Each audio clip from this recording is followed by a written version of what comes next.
मेरे कई सारे व्यूअर्स ने पूछा है कि बीइंग का प्रयोग एक बार और बता दिया जाए कि बीइंग को हम कितने तरीके से यूज़ कर सकते हैं।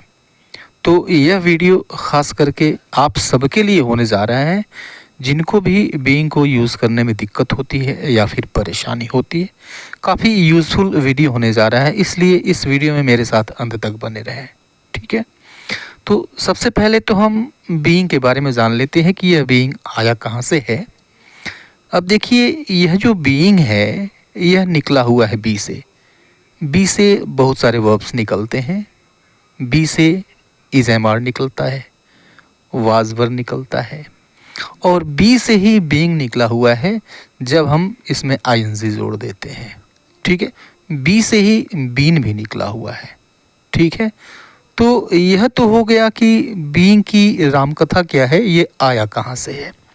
राइट, अब यहाँ पर देखिए कि बीइंग में जब बी में जब आप आईएनजी लगा देते हैं तो यह बनता है जेरंड, ये जेरंड बन जाता है। ठीक है, तो इसको हम एक जेरंड के रूप में यूज़ करते हैं। ठीक है, इसको हम प्रेजेंट पार्टिसिपल भी कहते हैं, तो इसको हम प्रेजेंट पार्टिसिपल के तौर पे भी यूज़ कर लेते हैं।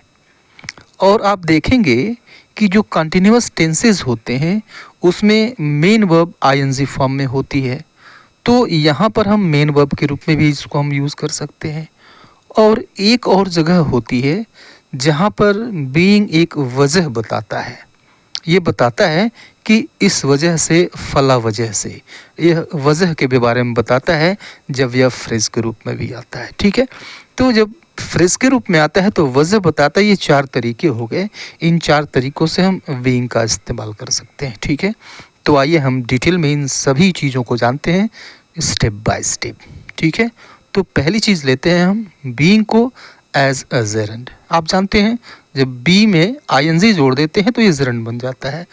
जो वर्ब की बेस फॉर्म होती है उसमें आप आईएनजी लगाएंगे, कोई भी वर्ब हो तो वह बनती है जेरंड। ठीक है, और जेरंड मेनली तीन तरह से काम कर सकता है। एक तो सब्जेक्ट के रूप में काम कर सकता है, ऑब्जेक्ट के रूप में काम कर सकता है, या फिर यह एक ऑब्जेक्ट ऑफ प्रेपोजिशन के रूप में भी काम कर सकता है। ठीक है, ये नाउन का सारा काम कर सकता है। जो काम नाउन करता है यह सारा काम वो सारा काम कर सकता है। ठीक है, क्योंकि यह नाउन के इक्विवेलेंट हो जाता है। ठीक है, कैसे करता है आइए देखते हैं कैसे करता है। जैसे अगर हम ये कहते हैं कि टहलना एक अच्छा व्यायाम है, राइट, टहलना एक अच्छा व्यायाम है, तो इंग्लिश में क्या कहते हैं इसको, इंग्लिश में कहते हैं walking is a good exercise. ठीक है, अब देखिए इसमें सब्जेक्ट क्या है, राइट, हम किस चीज़ के बारे में बता रहे हैं, हम बता रहे हैं टहलने के बारे में। ठीक है, कि टहलना क्या है, एक अच्छा व्यायाम है। एक अच्छा व्यायाम है तो क्या चीज़ एक अच्छा व्यायाम है, तो टहलना यानी वॉकिंग। राइट, अब ये देख रहे हैं जेरंड के फॉर्म में है, वॉक में आईएनजी लगाने से बना हुआ है, जेरंड के फॉर्म में है और सब्जेक्ट का काम कर रहा है। ठीक है, तो चूंकि बीइंग भी एक जेरंड है तो यह भी सब्जेक्ट के रूप में काम करेगा। अब यहाँ पर बीइंग का अर्थ होगा होना। ठीक है, राइट, यह काम का होना नहीं बताएगा, यह किसी काम के नाम को बताएगा। ठीक है, स्टेट ऑफ बीइंग बताएगा, यानी किसी पोजीशन में होने की चीज़ बताएगा, एक्सिस्टमेंट बताएगा। जैसे देखिए कि अगर हम ये कहते हैं एक अध्यापक होना बड़ा मुश्किल है। ठीक है, तो बड़ा मुश्किल है, इस चीज़ का सब्जेक्ट क्या है, इस है का सब्जेक्ट क्या है। ठीक है, मुश्किल है, क्या चीज़ मुश्किल है भाई, तो एक अध्यापक होना। ठीक है, एक अध्यापक के रूप में होना, एक अध्यापक होना, यह सब्जेक्ट है। तो यहाँ पर जो होना आया हुआ है यही बीइंग है। हिंदी का यह होना अंग्रेजी का बीइंग है। तो एक अध्यापक होना बीइंग अ टीचर, राइट, यह जो बीइंग है ये क्या है, जेरंड ही तो है भाई, यह जेरंड ही है। ठीक है, क्योंकि इसको हम यूज़ कर रहे हैं एक नाउन के रूप में, सब्जेक्ट के रूप में यहाँ पे आया हुआ है बीइंग अ टीचर। एक अध्यापक होना इज़ वेरी डिफ़िकल्ट, काफ़ी मुश्किल है। राइट, तो आप देख रहे हैं यह सब्जेक्ट के रूप में काम कर रहा है। ओके, या फिर हम एक दूसरा सेंटेंस लेते हैं, दूसरा एग्जांपल लेते हैं कि तुम्हारे साथ होना मुझे खुशी देता है। राइट। अब देखिए यह जो खुशी देता है ये वर्ब है, तो खुशी देती है, क्या चीज़ खुशी देती है भाई? तो तुम्हारे साथ होना, राइट। तो यहाँ पर जो हिंदी का होना है यह अंग्रेजी का बीइंग है, राइट। तो तुम्हारे साथ होना बीइंग विद यू, तुम्हारे साथ होना बीइंग विद यू, राइट। खुशी देता है, प्रेजेंट इंडेफिनिट है, तो being with you gives me happiness, being with you gives me happiness, ठीक है। तो अब यहाँ पे बीइंग क्या है भाई? बीइंग सब्जेक्ट है, राइट। बीइंग क्या है? सब्जेक्ट है, जेरंड है, सब्जेक्ट का काम करेगा, नाउन के इक्विवेलेंट है, सब्जेक्ट का काम करेगा, ठीक है। चलिए अब एक दूसरा सेंटेंस लेते हैं, दूसरा एग्जांपल लेते हैं। जैसे कहा जाए कि सबका प्रिय होना असंभव है, सबका प्रिय होना असंभव है, ठीक है। तो यह चीज़ असंभव है, तो कौन सी चीज़ असंभव है भाई? वही सब्जेक्ट होगा ना जिसके बारे में हम बताएंगे। तो असंभव है, क्या चीज़ असंभव है? तो सबका प्रिय होना, राइट। अब देखिए यहाँ भी होना आया, तो यह जो होना है यहाँ पर एक्सिस्टमेंट की बात करते हैं, यह वर्ब ऑफ स्टेट है, राइट। होना, इस होने की इंग्लिश होगी बीइंग, हिंदी का यह होना अंग्रेजी का बीइंग है। तो being dear to all, being dear to all मतलब सबका प्रिय होना, right, is impossible, being dear to all is impossible, सबका प्रिय होना असंभव है, ठीक है। चलिए एक और एग्जांपल ले लेते हैं कि अकेला होना बहुत उबाऊ होता है, राइट। तो अब आप बताइए कि इसमें सब्जेक्ट क्या है, राइट। उबाऊ होता है, उबाऊ होता है, क्या चीज़ उबाऊ होती है? इसमें किस चीज़ के बारे में कहा गया कि यही चीज़ उबाऊ होती है, ठीक है। क्या है ये? तो अकेला होना, राइट। अब यहाँ पे भी आया होना और यह जेरंड के रूप में यूज़ होगा। जो आप इंग्लिश में जाएंगे तो इसकी इंग्लिश होगी बीइंग और यह सब्जेक्ट के रूप में आएगा। तो बीइंग अलोन मीन्स अकेला होना is very boring, being alone is very boring, अकेला होना बहुत उबाऊ होता है, ठीक है, या फिर अकेला होना बहुत उबाऊ है। तो हिंदी में इसको हम ऐसे कह लेंगे।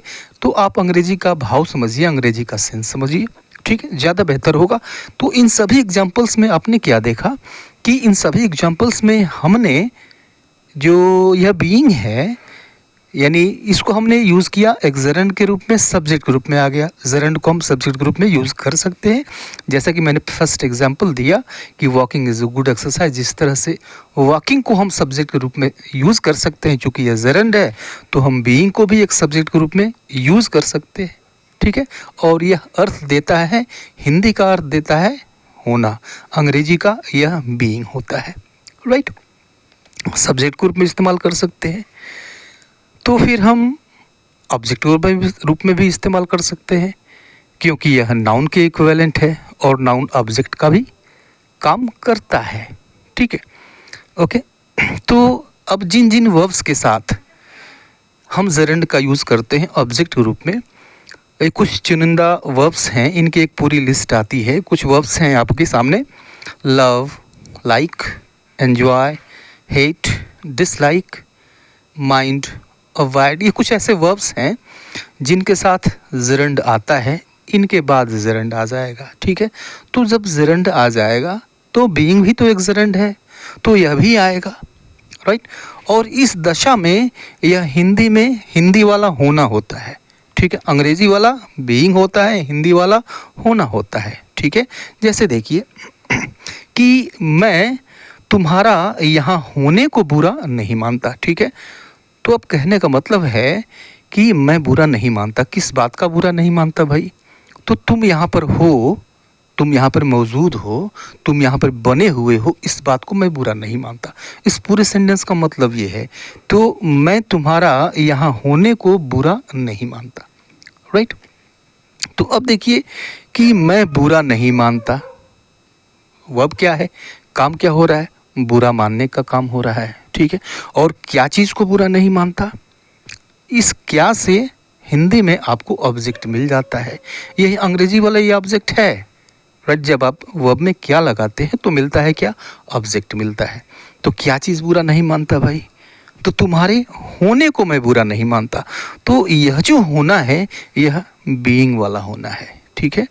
मीन्स आई डोंट माइंड, मैं बुरा नहीं मानता। आई डोंट माइंड क्या बुरा नहीं मानता भाई, तो योर बीइंग होगा, योर बीइंग हियर। तो तुम्हारा यहाँ होना, योर बीइंग मीन्स तुम्हारा होना, और हियर मीन्स यहाँ, तुम्हारा यहाँ होना। अब देखिए कि जब आप जरंड से पहले कोई पॉजेसिव एडजेक्टिव लगा देते हैं, जैसे योर कमिंग तुम्हारा आना, योर गोइंग तुम्हारा जाना, उसका मुस्कुराना हर स्माइलिंग, उसका रोना हर क्राइंग, ठीक है। या फिर मेरा आना माई कमिंग, मेरा जाना माई गोइंग, और मेरा यहाँ होना माई बीइंग हियर, तुम्हारा यहाँ होना योर बीइंग हियर, ठीक है। तो I don't mind your being here, यानी मैं तुम्हारे यहाँ होने का बुरा नहीं मानता, ठीक है। अब एक और सेंटेंस लीजिए, क्या लें, ऑब्जेक्ट ग्रुप में हम यूज़ करेंगे जेरंड को, कि मैं रविवार को घर पे होना पसंद करता हूँ, ठीक है। मैं रविवार को घर पे होना पसंद करता हूँ, तो होना मतलब रहना पसंद करता हूँ, ठीक है। मुझे पसंद है, मैं पसंद करता हूँ, क्या चीज़ पसंद करता हूँ, कि मैं रविवार को कहीं नहीं जाऊँ, घर पे ही रहूँ, घर पे ही हूँ, मैं घर पे ही होने को पसंद करता हूँ, ठीक है। मौजूदगी मेरी वहाँ पे बनी रहती है और इसी चीज़ को मैं पसंद करता हूँ, कहने का मतलब ये है।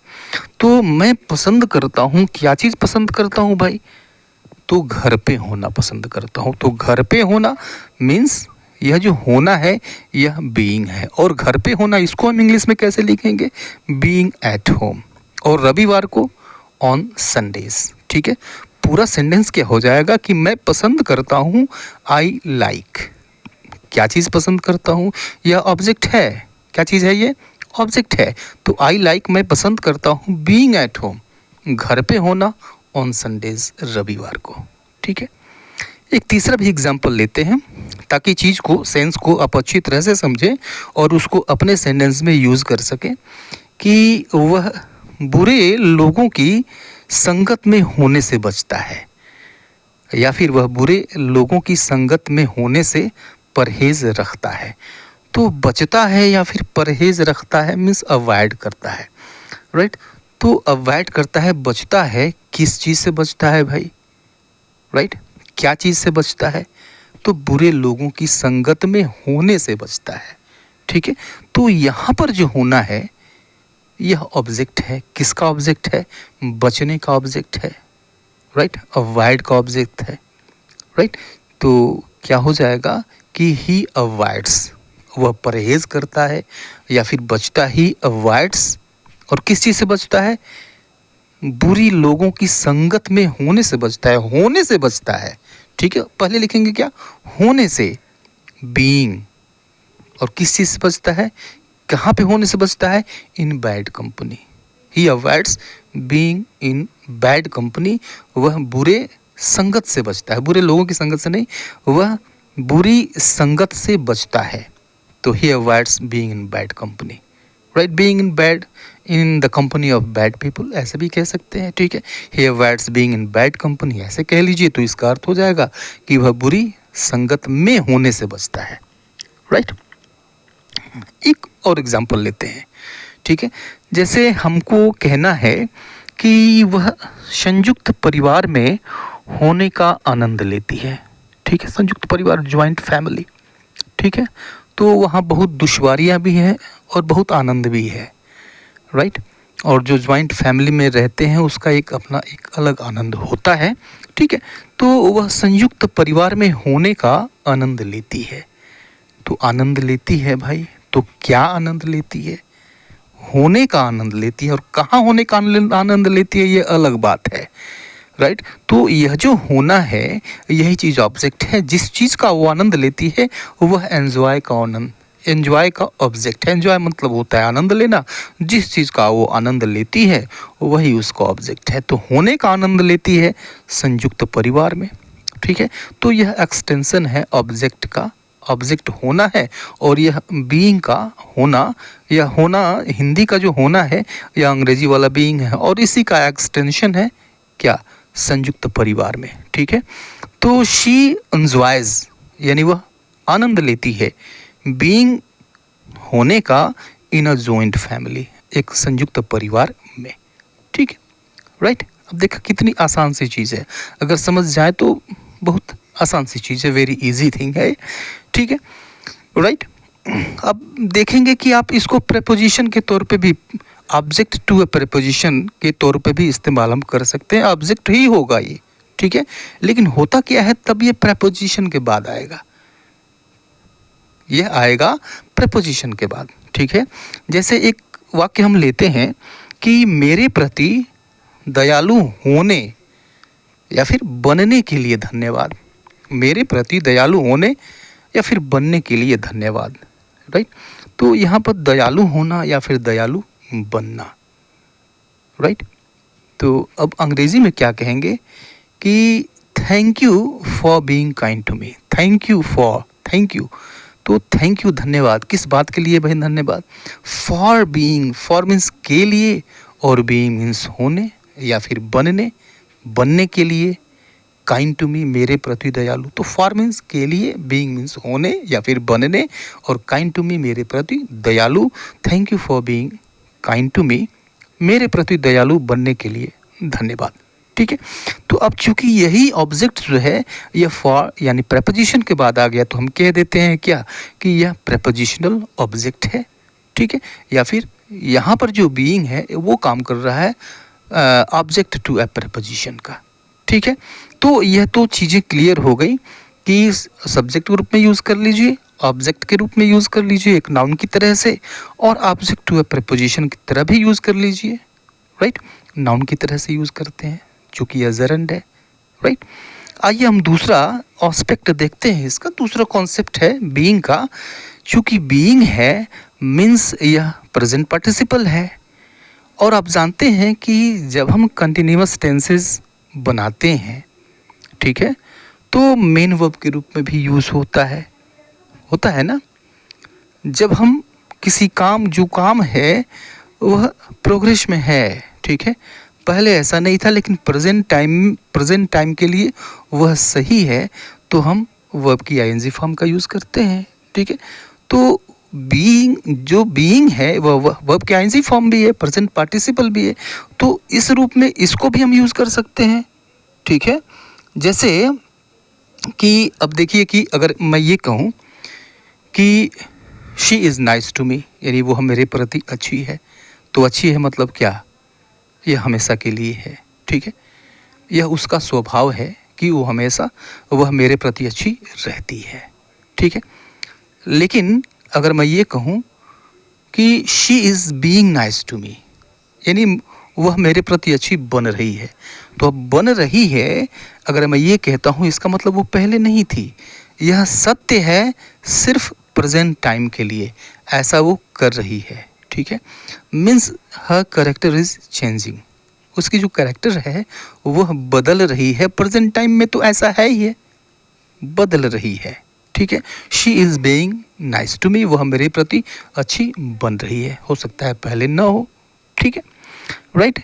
अब जैसे देखिए कि कोई होशियार आपका मित्र है, ठीक है, कभी कभी क्या करता है कि वो मूर्खता कर बैठता है। ठीक है, तो फिर आप क्या कहते हैं कि तुम मूर्ख हो रहे हो। ठीक है, यानी पहले ऐसा नहीं था, पहले ऐसा नहीं था।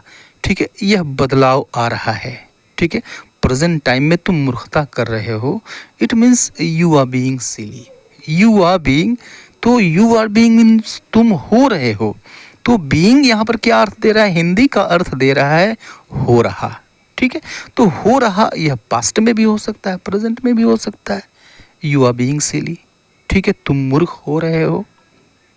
ओके, अब देखिए कि कोई व्यक्ति है या फिर कोई व्यक्ति है, राइट, जो इस टाइम हमेशा तो वह काफ़ी पोलाइट होती है, काफ़ी वेल बिहेव्ड होती है, वेल स्पोकन होती है, लेकिन अभी प्रेजेंट टाइम में आपके सामने हो और आपके प्रति वह रूड हो रही हो, तो क्या कहेंगे, तो आप ये नहीं कहेंगे शी इज़ रूड, यानी वो असभ्य है, ये नहीं कहेंगे। क्या कहेंगे आप? She is being rude, she is being rude, यानी वो अब असभ्य हो रही है। शी इज़ बीइंग रूड, वो असभ्य हो रही है। ठीक है, अब एक सेंटेंस और लेते हैं कि अब तुम चालाक बन रहे हो। चालाक बन रहे हो या फिर हो रहे हो। It means now you are being cunning, now you are being cunning. ठीक है, तो अब यह जो बीइंग है, जब इसको हम मेन वर्ब के रूप में यूज़ करते हैं, मतलब कोई व्यक्ति या फिर कोई चीज़ पहले जैसी थी वो अब बदल रही है, प्रेजेंट टाइम में तो बदल रही है वो। ठीक है, हो रही है, ये ट्रांजिशन हो रहा है, बदलाव हो रहा है। ठीक है, तो अब ध्यान रखें कि यह जो बीइंग है, यह ऐसे वर्ब्स के साथ नहीं यूज़ किया जाता है जो इमोशंस बताते हैं। ठीक है, जैसे being happy, I am being happy, ऐसा नहीं कहते हैं। सिंपली आप कहिए आई एम हैप्पी। ठीक है, या फिर I was happy, right, I was happy. नहीं, आई वॉज हैप्पी ये सही है, लेकिन आई एम बीइंग हैप्पी, क्योंकि हैप्पी जो है यह ऐसा वर्ब है जो इमोशन बताता है। ठीक है, या फिर आप ऐसे भी नहीं कहते हैं she is being sad, no, या तो आप कहते हैं शी बिकेम सैड, राइट, या फिर ये कहते हैं कि शी इज़ सैड, राइट, या फिर आप ये कहते हैं शी वॉज सैड, ऐसे कह सकते हैं। लेकिन शी इज़ बीइंग सैड नहीं कह सकते, क्योंकि यह वर्ब ऑफ इमोशन है। तो वर्ब ऑफ इमोशन के साथ हम बीइंग को यूज़ करने से बचते हैं, आप ऐसा प्रयोग नहीं देखेंगे। ठीक है, तो बीइंग का यह कॉन्सेप्ट था। अगला concept as a main verb. ठीक है, राइट। नेक्स्ट कॉन्सेप्ट है, बीइंग को हम यूज़ करते हैं पैसिव वॉइस में। आप ये सब जानते हैं कि जब भी आप कंटिन्यूअस टेंसेस को, प्रेजेंट कंटिन्यूअस टेंसेस को, पास्ट कंटिन्यूअस टेंसेस को आप जब पैसिव वॉइस में चेंज करते हैं तो फिर आप बीइंग का यूज़ करते हैं। ठीक है, जैसे अगर आपको ये कहना हो कि समारोह में बहुत सारे मेहमानों को आमंत्रित किया जा रहा है, तो आप मुझे बताइए आप कैसे कहेंगे। ठीक है, ये बीइंग का यूज़ होगा कि नहीं होगा इसमें? बिल्कुल होगा, क्योंकि सेंटेंस पैसिव वॉइस में है और यह कंटिन्यूअस है, प्रेजेंट कंटिन्यूअस है, तो बीइंग का यूज़ होगा। बीइंग यूज़ होता है, इज एम आर यूज़ होता है प्रेजेंट में, पास्ट में वाज वर यूज़ होता है, और फिर बीइंग यूज़ होता है, और उसके बाद पास्ट पार्टिसिपल यानी वर्ब की थर्ड फॉर्म यूज़ की जाती है। ठीक है, काफ़ी मेहमानों को आमंत्रित किया जा रहा है, पैसिव वॉइस है और कंटिन्यूअस है, बीइंग का यूज़ होगा। ठीक है, a lot of guests are being invited. ठीक है, a lot of guests are being invited, right. तो इज एम आर प्रेजेंट में प्लस बीइंग और plus past participle invited verb की थर्ड फॉर्म, राइट। सड़कों की मरम्मत की जा रही है। अब इसमें बताइए कि बीइंग का यूज़ होगा या नहीं होगा? बीइंग के यूज़ के बिना क्या इसको कह सकते हैं? बीइंग का यूज़ यहाँ पे होना ही चाहिए, कंटिन्यूअस है और पैसिव वॉइस में है। रोड्स आर बीइंग रिपेयर्ड, सड़कों की मरम्मत की जा रही है। घर की नीलामी की जा रही थी, राइट, घर की नीलामी की जा रही थी, पैसिव वॉइस है, कंटिन्यूअस है, पास्ट कंटिन्यूअस है। The house was being auctioned, the house was being auctioned, right. और जैसे आपको कहना हो कि छात्रों को डांटा जा रहा था, या फिर मुझे डांटा जा रहा था, मुझे डांटा जा रहा था, तो बीइंग तो आपको यूज़ करना ही होगा। आई वॉज बीइंग स्कोल्डेड, मुझे डांटा जा रहा था, आई वॉज बीइंग स्कोल्डेड। तो पैसिव वॉइस का जो ये कॉन्सेप्ट है ये काफ़ी क्लियर है, क्योंकि इसमें बीइंग हम निश्चित रूप से यूज़ करते हैं। ठीक है, राइट। एक और कॉन्सेप्ट होता है बीइंग का, और वह है कि जब इसको हम फ्रेज के रूप में करते हैं यूज़, तो यह कारण बताने लगता है। ठीक है, और यह सिंस की तरह से काम करता है, यह बिकॉज की तरह से काम करने लगता है। ठीक है, क्योंकि ये दोनों भी वजह बताते हैं। जैसे आप एक स्टेट ऑफ बीइंग का सेंटेंस लीजिए, जैसे आपको कहना हो चूँकि मौसम ख़राब है, चूँकि मौसम ख़राब है इसलिए हम बाहर नहीं गए। मौसम ख़राब था इसलिए हम बाहर नहीं गए, राइट। या फिर बहुत गर्मी थी, दिन बहुत गर्म था इसलिए हम बाहर नहीं गए। ठीक है, अगर आपको ये कहना हो तो आप क्या कहते हैं? Since it was very hot day, since it was a very hot day we didn't go out. चूँकि दिन बहुत गर्म था इसलिए हम बाहर नहीं गए।